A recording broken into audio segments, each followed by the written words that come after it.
folks, this is Julie again with Dragonfly Awakening of Colorado, and today I'd like to talk to you about how changing your mind can change your life.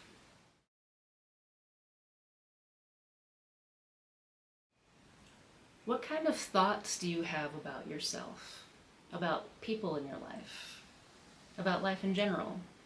Do you feel worthy or worthless, smart or stupid? Do you feel like you have many talents or that the talent train totally passed you by? What you believe about yourself, about other people, and about the world is so important because your beliefs play a huge role in creating your whole life. And today I want to share with you some effective ways to start changing your belief system. So first off, there are 7 Hermetic Principles, which are a set of universal laws that describe how reality works on all levels, physical, mental, and spiritual. We can go into the other principles at another time, but the first principle, which is also my favorite, is mentalism. It states that the all is mind, the universe is mental. This means that everything in the universe originates from the mind. We are living in a dream that the mind is creating. This is not only on a micro level, which means your personal reality, but also all the way up to the mega macro level, reality as it's created by the universal mind, also known as the all. Your outer reality is a reflection of your inner reality.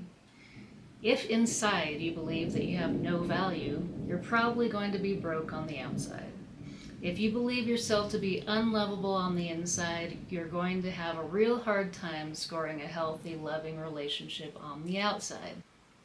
Our outer world reflects our inner world. Our beliefs act like magnets or filters that shape how we experience reality. If you hold a certain belief, it can trigger a corresponding emotional response. For example, if you believe, I am worthless, even thinking that can make you feel small, empty, or disconnected. That feeling, worthlessness, is one of the heaviest emotional states we can experience. And the thing is, it's not really true. But if you really honestly believe it, your reality will reflect it back to you without judgment and without exception.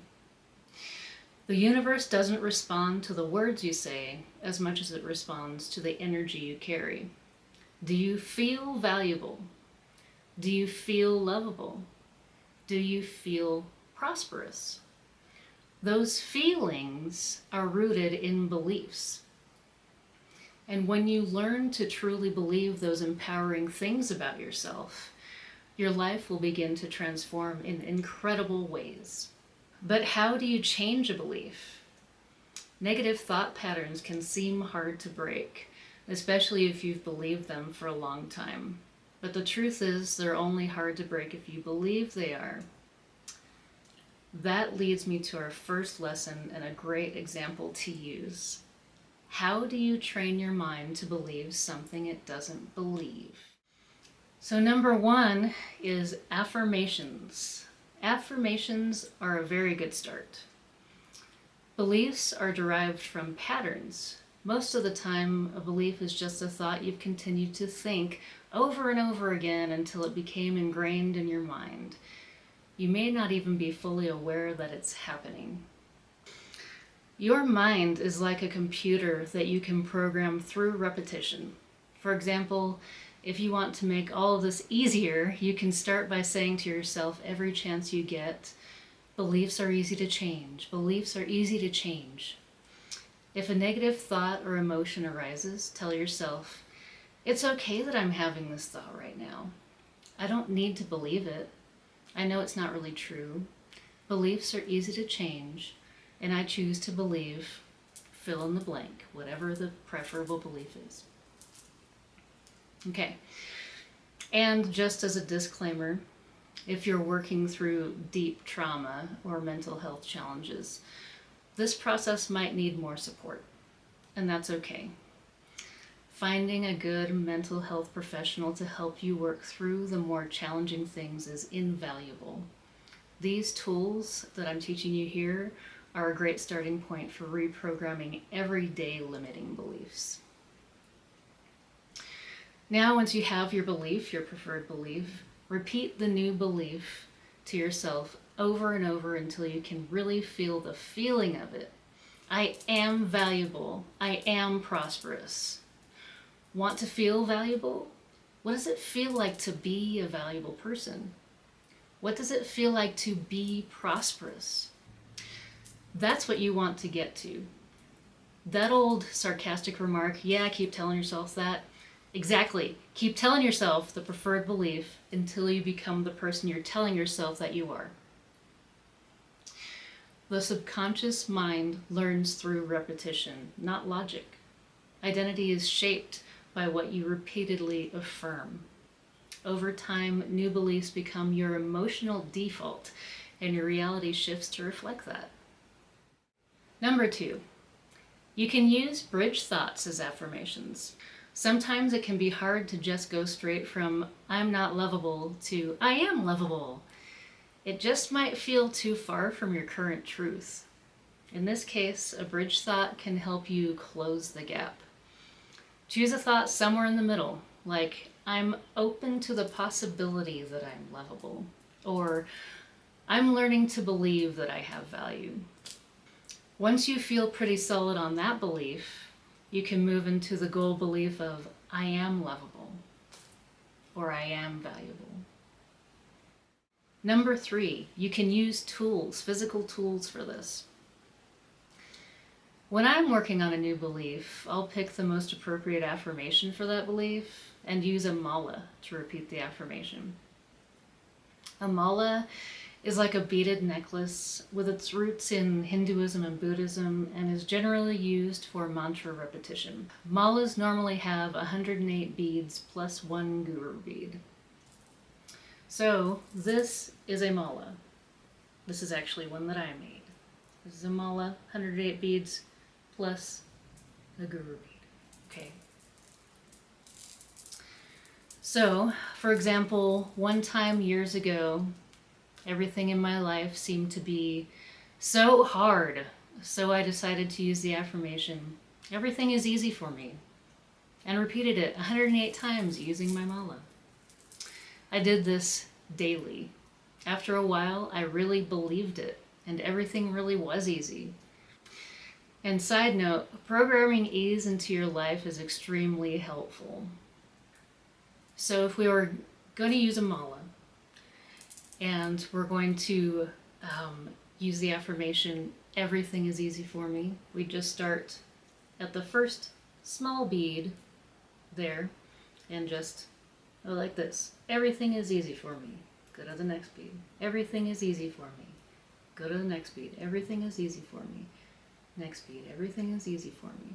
Say that over and over until you go all the way around,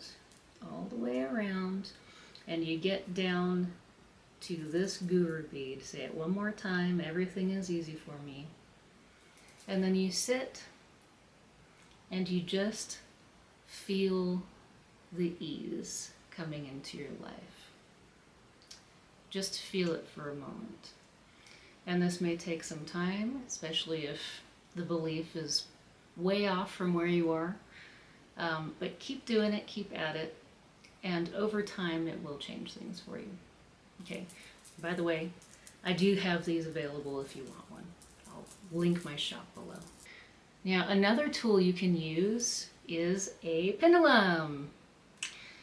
Now, I'm not going to go too far into the process of using the pendulum now for this, as I'm going to have a whole separate video coming out very soon on how to use a pendulum to ingrain new positive beliefs. I really just wanted to mention that this is a tool that you can use. But that other video will go further into the shadow work aspect of changing beliefs. Number 4, be aware of your thoughts and reverse them right when they happen. So when you have a negative thought, before it turns into a negative spiral, put a big white X over the negative thought in your mind. This will neutralize the thought. Then immediately replace it with a positive thought that you prefer. Another version of this is you can also use what I call the delete monkey method. Sounds weird, but when you have a negative thought or are starting to go into a negative spiral, often called monkey mind, hit delete on that thought and again immediately replace it with a preferred thought. If even these things aren't working, just find any way you can to get your mind off of that thought. Listen to music, take a nap, work on a creative project, take a walk.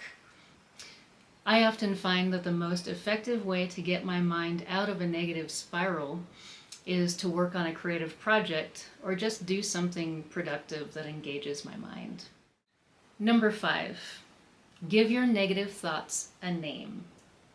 This might sound silly, but naming the voice of your negative thoughts helps create distance from it. You're not the voice, you're the one observing and healing it. So the part of me that is fearful and addicted to negative thought patterns is named Karen. Not for any reason in particular. I apologize to all the Karens out there. I just wanted to give her a name. Her name is Karen. So when the negative thoughts arise, I picture Karen in front of me, and I imagine what she looks like. She's a separate person, and we're having a conversation. I'll say, I know you're afraid of this, but you really don't need to be. This negative person isn't who you really are. Seeing them as a separate person and speaking to them with compassion, even giving them pep talks sometimes, can go a long way toward healing that part of yourself. Okay, so that's it for today. There are so many processes you can use to change your beliefs, and I definitely didn't cover them all here. These are just some techniques that have worked well for me. I'd love to hear how these processes worked for you, so drop your thoughts or questions in the comments. And if you're curious about using pendulum dowsing to change limiting beliefs, that video is coming up soon. Don't forget to like, subscribe, and stay connected, and I'll see you next time. Bye.